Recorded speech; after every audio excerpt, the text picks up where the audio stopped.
جارة كده باش سروكي يكيتيان اجتماعية كردستاني ينكي بافل جلال طلباني لروج أوي كردستاني كي ديت بكيرا جيفيا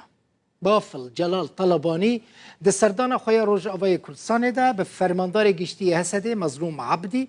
فرماندار دنيين هزن سوريا ديمقراطيك رجفيا ده جفينه ده فرماندار گشتی هزن هف پیمانی ناف دولتی لدجی داعش جنرال ماتیو ماک فارلینجی آماده بو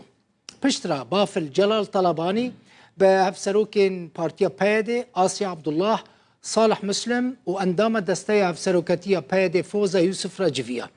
لسروان هف دیتنان پیاده داخویانی اک بلافکر و گوت لسر مجار آرامی و آشتی لحرم بگشتی و خردکرنا پیوندین دنابر آلین کردستانی دا او آخفینه. ده سردان طلبانی دا جبروج آوای کردستانی ریوبر گشتی دجت تروری ینکه وهاب حلب چایجی بشدار بو.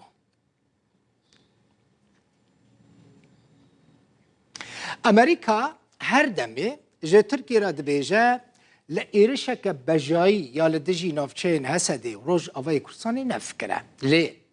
ترکی جی اصرار دکه و دبیجه او گهنا ده کسکی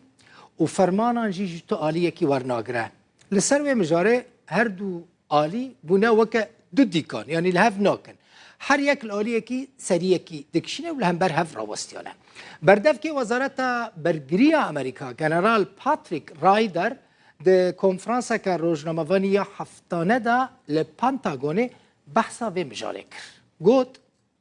ده درباره گفین ترکیه ده لسر باکور رجلات سوری هلوست وان زلاله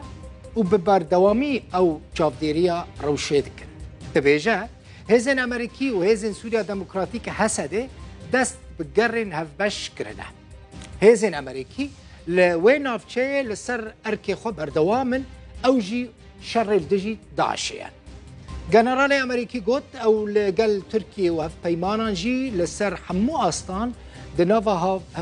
هم آهنگی داره هیوی آوان اوه که مترسی لسر سلامتی و اولکاریا هزین امریکی لنافچین هزین سوریا دموکراتیک چه داره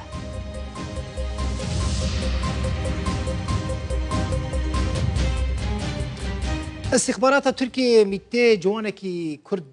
عفرینی پشتی کش حلب و گریا بریوه گرتن رکستنا ما فین مروان لعفرینی راگهاند پشتی که جوان به نام عبد و محمد جمیل جباجر حلب ودگر مالا خو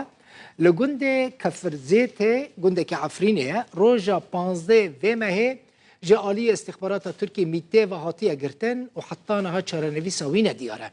پشتی که عفرین ده سال 2018 دا جالی ترکی و چکداران و هات داگیر کرن